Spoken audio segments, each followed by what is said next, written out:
اللهم صل وسلم وبارك على سيدنا محمد وعلى آل سيدنا محمد عدد ما ذكره الذاكرين.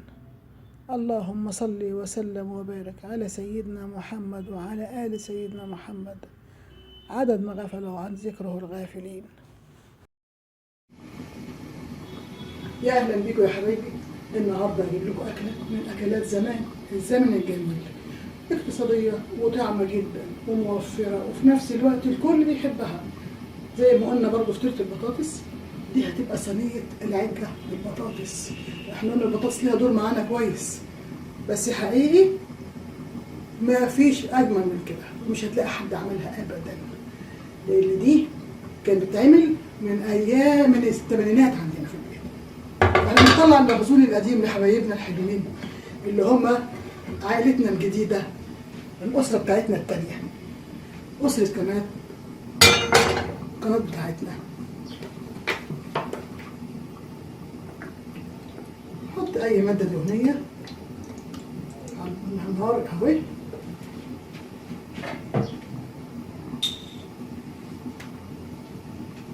بعد كده أحط البصل المبشور، بصلتين كبار حلوين كده. البصل أصلا بطعم الأكل، كل الأكل وكان بصل كويس كل ما كان صحي وفايدة أكتر وطعم كده. في نفس الوقت احنا بنعمل ايه الناحية التانية؟ احنا الناحية التانية هنا حاطين بطاطس قطعناها، بتسهل دي على فكرة، وبنسلقها يعني حوالي 2 كيلو حسب المساحة اللي انت عندك الصينية اللي تعملي فيها، ملهاش أي غلط على فكرة. هنا حطينا ايه؟ حطينا البصل يتحمر، حطينا البطاطس في السلق عشان نعمل عجة البطاطس. الأكلة دي شهية جدا، بس ملحوظة دايما دايما لما تكوني بتعملي أكل أول ما تبدأي بالأكل ولعي الفرن طالما تحطيها في الفرن، دي بتساعد معاكي برضه جامد.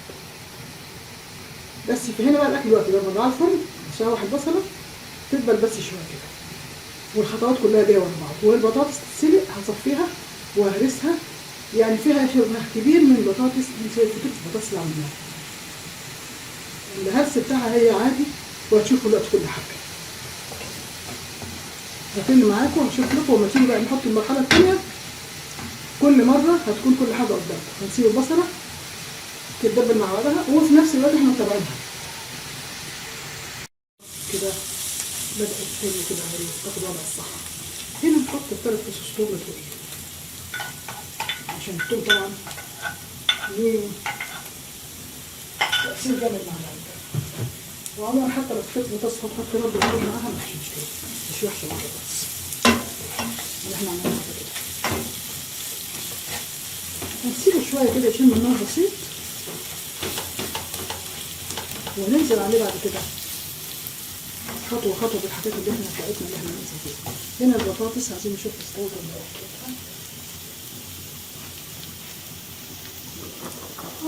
خلاص استوت، يا رب تصفى.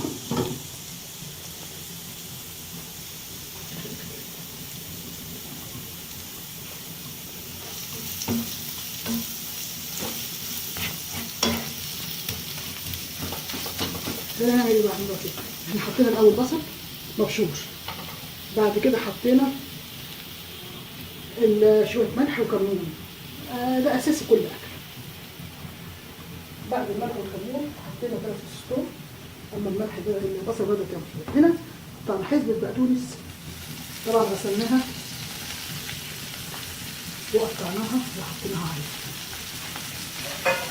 لما كده واخدين ملحهم حلو، محتاجين ملح، محتاجه بس دي تاخد شويه كده لسعه بس صغيره البقدونس عشان عايزاه يبقى ايه لسه بطراوته، يعني تحس البقدونس لسه موجود، ريحته وطعمه والقرمشه بتاعته بسيطه كده، لان لسه ياكل الفرن برضه تاني. انا مش عايزه اهريه على النار. الاكلات دي يا حبايبي دي حكايات، زي ما قلت لكم اكلات الثمانينات دي اكلات موفره وصحيه، والكبير والصغير بيحبوا، الاطفال كمان بتحبها قوي، كانوا ممكن ياخدوها سندوتشات المدارس. الاكله دي والله يا حبايبي افتكر كان في مرة كنت عاملاها زمان زي ما قلت لكم الثمانينات، عملتها والناس طبعا الجيران وكده وبتاع، فالمهم الريحة كانت حلوة والناس كانت حلوة مع بعض. فجارتي جت سألتني بتقول لي بتيجي على فكرة الناس محترمة قوي مع بعض، يعني ما كانش حد يجي لك يزورك غير لما يكون مديك تليفون قدها ويقول لك انا جاي لك يوم ايه، اقعد معاك شويه اشرب الشاي. جارتك يعني حتى مش رجاله بس ستات كده،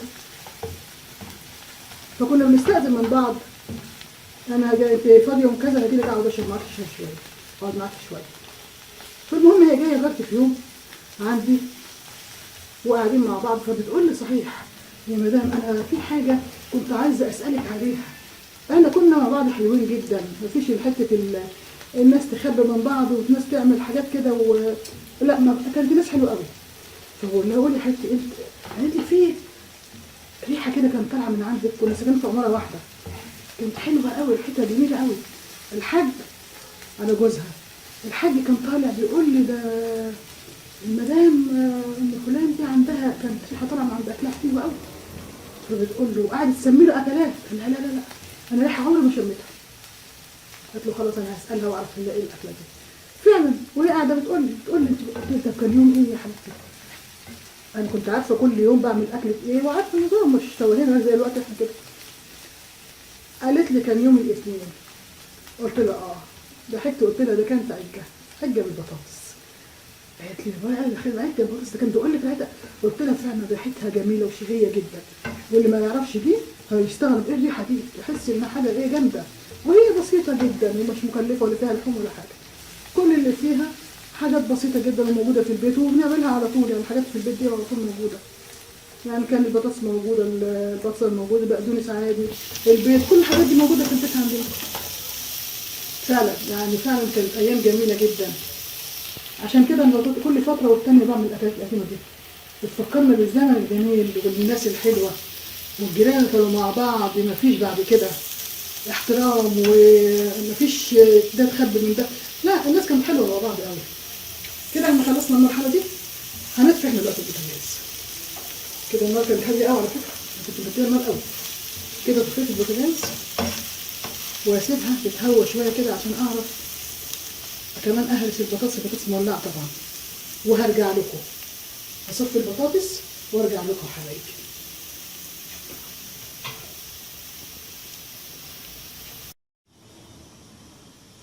ايوه هنا بقى يا حبايبي اتسلقت البطاطس زي ما شفنا اهي، وهرستها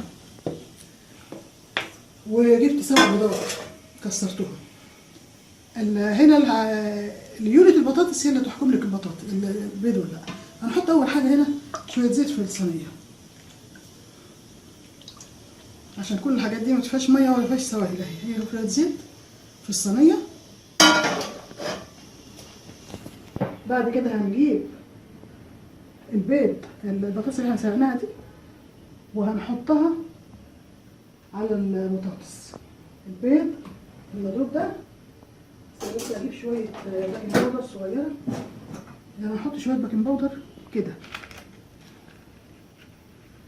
يعني معلقه صغيره، نص معلقه صغيره اللي بتاعت الشاي، يعني ممكن نص معلقه صغيره بتاعت الشاي.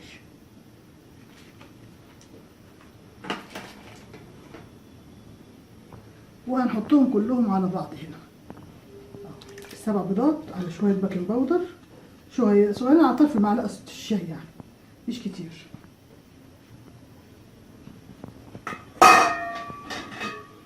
بعد كده هدعك فيهم بقى كده كلهم.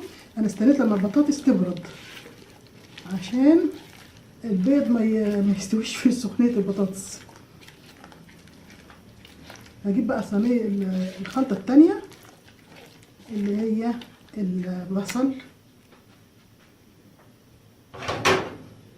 اللي هي البصل، هنا البصل والثوم والبقدونس، وطبعا عليهم بهاراتهم ايا كان بقى انت عايز تحط ايه، ملح فلفل كمون دول اساسي، ملح وكمون دول اساسي، عايز تحط اي بهارات تانية عليها تحبيها حطي. كده احنا خلطنا الجميع مع بعض، البطاطس مع 7 بيضات، وانت بتهرسي بقى لو لقيت حاجه في ايدك اهرسيها برضه. 9 بيضات مع البصل المحمره مع 3 فصوص توم كده. العجينه جاهزه، وطبعا هي فيها ملحها، كل حاجه فيها الطبق بتاعتها. احنا حطينا بصل على البصل، كمون وملح، وحطينا على البطاطس بالسوي شويه برضه ملح، فهم مش محتاجين ملح تاني. كده من غير حتى ما ادوق هو كده شكلهم كويسين اهو كده، حلو قوي، خلطه جميله جدا. اعمل ايه دلوقتي؟ انا اجيب الصينيه اللي دهنتها، تعملي بقى الكميه اللي انت عايزاها، البيض حسب كميه البطاطس، يعني انت لو تشوفيها كده قدامك الملمس ده حلو ناعم وكويس جميل اهو، مش ناشفه، حلوه اهي، البيض فيها كويس. دي وجبه مغذيه وجميله جدا. انا لو الصينيه دي ما كفتش هحط الصينيه تانية صغيره، انا عامله شويه كويسين يعني. انت اعملي حسب ما انت عايزه، وحسب الصينيه اللي عندك، وحسب الاسره بتاعتك. هي دي حلوه قوي، مش محتاجه تطلع اكتر من كده عشان ما تبقاش تخينه قوي. هي كده حلوه قوي، سمكها حلو اهي كده. صينيه عجه بالبطاطس جميله جدا، اكل بيتي وصحي. وده بقى الاكل اللي بيقولوا عليه اكل الزمن الجميل، حاجات رخيص توفري من اقل حاجه في البيت عندك تعملي وجبه. دي تنفع فطار الصبح في ايام غير رمضان، ممكن تفطري بيها عادي مفيش مشكله، في رمضان تاكليها برضه عادي. تعمل سندوتشات، وفي كمان كنا حاجات كتير قوي ممكن يعني دي تنفع في حاجات كتير قوي.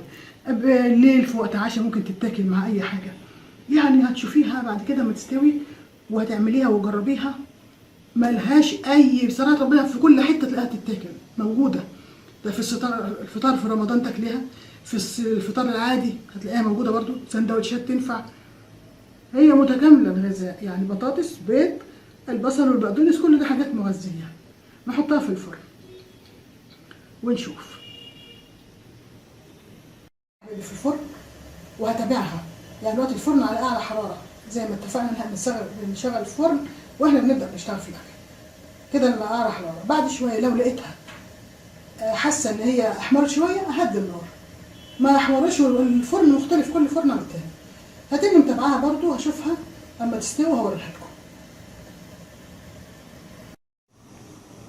ازيكم يا حبايبي، رجعت لكم تاني. على فكره الصينيه بصوا شكلها والريحه ايه ما اقولكوش، ضربه مش في الشقه بس، ده في العماره كلها.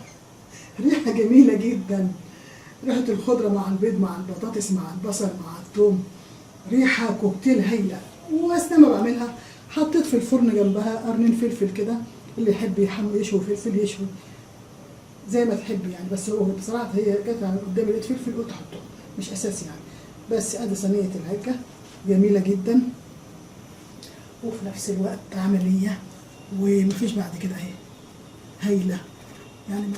ممكن اقلبها بس مش عايزه اقلبها عشان سخنه قوي، ممكن اقطع بالحته وعادي واخد منها عادي اجزاء. انا وريتكم ازاي تقطيع هي موجوده دلوقتي.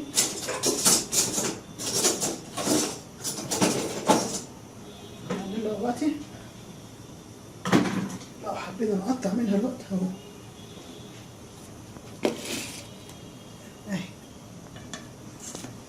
جميله جدا،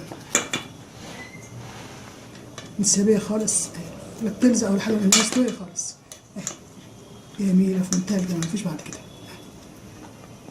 ادي صينيه الفطير دي بقى، مش صينيه انا نسيت، دي صينيه العجه بالبطاطس، دي عجه بالبطاطس طريقه قديمه، دي ايام الثمانينات السبعينات، قديمه قوي يعني، جايز ناس كتير قوي من الجماعه الكبار يكونوا عارفينها دلوقتي. دي اكله عمليه وصحيه وما فيش، بص متكامله، بيض وبطاطس وبصل وكل التشكيله حلوه جدا وسريعه وموفره. كل اللي خدته في الفرن ساعه الا ربع يعني، يا دوب عمال ما تغسلي تلفي لفه هنا وهنا تلاقي استوت.